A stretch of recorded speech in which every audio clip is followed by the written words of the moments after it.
ನಂದಿನಿ ತುಪ್ಪ ದುಬಾರಿಯಾದ ಬೆನ್ನಲ್ಲೇ ಹಾಲಿನ ದರವೂ ಕೂಡ ಹೆಚ್ಚಳವಾಗುವಂತಹ ಸಾಧ್ಯತೆ ಇದೆ ಅಂತ ಹೇಳಲಾಗ್ತಾ ಇದೆ. ಹೌದು, ಈ ಕುರಿತು ಸಚಿವರುಗಳು ಮತ್ತು ಹಾಲು ಒಕ್ಕೂಟಗಳ ಪ್ರತಿನಿಧಿಗಳು ನಂದಿನಿ ಹಾಲಿನ ದರ ಹೆಚ್ಚಳದ ಸುಳಿವನ್ನ ನೀಡಿದ್ದಾರೆ ಎಂದು ತಿಳಿದು ಬಂದಿದೆ. ಈ ಕುರಿತು ಕೃಷಿ ಸಚಿವ ಎನ್ ಚೆಲುವರಾಯಸ್ವಾಮಿ ಬುಧವಾರ ಮಾಧ್ಯಮಗಳಿಗೆ ಪ್ರತಿಕ್ರಿಯೆ ನೀಡಿದ್ದು, ಸದ್ಯ ಪ್ರತಿ ಲೀಟರ್ ಹಾಲಿಗೆ ರೈತರಿಗೆ 4 ರೂಪಾಯಿ ಪ್ರೋತ್ಸಾಹಧನ ಹೋಗ್ತಾ ಇದೆ. ಇದರಿಂದ ಹಾಲು ಒಕ್ಕೂಟಗಳಿಗೆ ಸಮಸ್ಯೆ ಆಗ್ತಾ ಇದೆ. ಹೀಗಾಗಿ ಹಾಲಿನ ದರ ಏರಿಕೆ ಬಗ್ಗೆ ಪ್ರಸ್ತಾವನೆ ಮಾಡಲಾಗಿದೆ.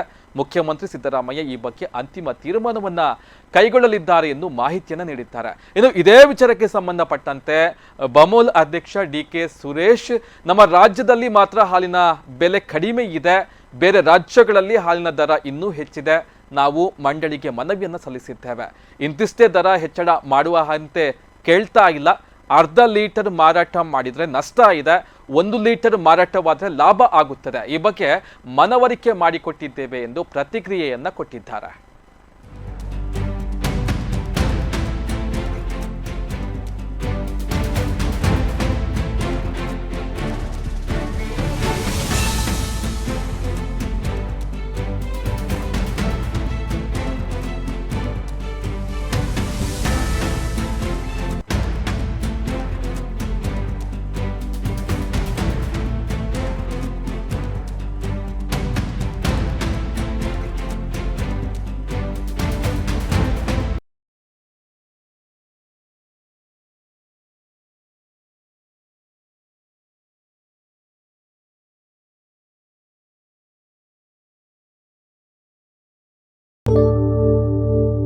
ಒಂದು ಹೆಜ್ಜೆಯಿಂದ ಬದಲಾವಣೆ ಆರಂಭ. ಆ ಹೆಜ್ಜೆ ಇಲ್ಲಿಂದಲೇ ಪ್ರಾರಂಭ. ನಾವೆಲ್ಲ ಒಟ್ಟಿಗೆ ಸೇರಿ ಮುಂದಿನ ಭವಿಷ್ಯವನ್ನು ಕಟ್ಟೋಣ. ನಮ್ಮ ಅವಶ್ಯಕತೆ ಇರುವವರ ಜೊತೆ ನಾವು ನಿಲ್ಲುತ್ತೇವೆ. ಹಸಿದವರಿಗೆ ಅನ್ನದ ಜೊತೆ ಪ್ರೀತಿ, ಕಾಳಜಿ, ಬೆಂಬಲ ನೀಡುತ್ತೇವೆ. ಅಗತ್ಯ ಇದ್ದವರ ಬಳಿ ಹೋಗಿ ಶಿಕ್ಷಣ ನೀಡಿ ಅವರ ಬದುಕನ್ನ ಹಸನಾಗಿಸಿ ಕನಸು ನನಸಾಗಿಸುವ ಭರವಸೆ ನೀಡುತ್ತೇವೆ. ಎಲ್ಲ ಹಳ್ಳಿಗಳನ್ನು ಗುರುತಿಸಿ ಗೌರವಿಸಿ ಕಾಳಜಿ ವಹಿಸುತ್ತೇವೆ. ಪ್ರತಿಯೊಬ್ಬರ ಜೀವನವನ್ನು ಕಾಳಜಿ ಮಾಡುತ್ತೇವೆ.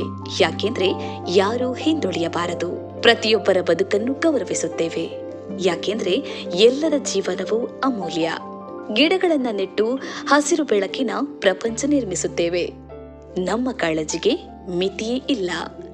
ಪ್ರತಿಯೊಬ್ಬರನ್ನ ಸಬಲೀಕರಣಗೊಳಿಸುತ್ತೇವೆ. ಯಾರೂ ಹಸಿವಿನಿಂದ ಬಳಲಬಾರದು. ಮಹಿಳೆಯರ ಬದುಕು ಬದಲಾದ್ರೆ ಸಮುದಾಯವೇ ಬದಲಾದಂತೆ. ಘನತೆಯ ಕಾಳಜಿಯಿಂದ ಮಹಿಳಾ ಸಬಲೀಕರಣ ಮಾಡುತ್ತೇವೆ. ಕಲಿಕೆಯಿಂದ ಬದಲಾವಣೆ, ಆ ಬದಲಾವಣೆಯಿಂದ ಪ್ರಗತಿ. ಯುವ ಮನಸ್ಸುಗಳಿಗೆ ಮಾರ್ಗದರ್ಶನ ನೀಡಿ ನಾಯಕತ್ವ ಬೆಳೆಸುತ್ತೇವೆ. ಎಲ್ಲರೂ ಒಟ್ಟು ಸೇರಿ ಕಾಳಜಿ ಮಾಡುತ್ತೇವೆ. ಯಾಕೆಂದ್ರೆ ಒಗ್ಗಟ್ಟು ನಮ್ಮನ್ನ ಗಟ್ಟಿಯಾಗಿಸುತ್ತದೆ. ಸಮಾಜ ಸೇವೆಗೆ ನೀಡುವ ಪ್ರತಿ ಕೊಡುಗೆಯನ್ನ ನಿಷ್ಠೆಯಿಂದ ಮಾಡುತ್ತೇವೆ. ಇಂದೇ ಬದಲಾಗಿ. ಯಾಕೆಂದ್ರೆ ನಾಳೆ ಇಂದೇ ಆರಂಭವಾಗುತ್ತದೆ. ಪ್ರತಿ ಸಾಮರ್ಥ್ಯವನ್ನ ಗಣನೆಗೆ ತೆಗೆದುಕೊಳ್ಳುತ್ತೇವೆ. ಪ್ರತಿ ಸಹಾಯವೂ ಗಣನೀಯ. ಪ್ರತಿ ಸಹಾಯವೂ ಬದಲಾವಣೆ ತರುತ್ತದೆ. ಶಿಕ್ಷಣ ಸಬಲೀಕರಣಕ್ಕೆ ದಾನಿಗಳಾಗಿ. ಲೋಬೋ ಫೌಂಡೇಶನ್. ಬೆಳವಣಿಗೆ ಹಾಗೂ ಬದಲಾವಣೆಗೆ ಜೊತೆಗಿರೋಣ. ಉತ್ತಮ ಭವಿಷ್ಯವನ್ನು ಕಟ್ಟೋಣ.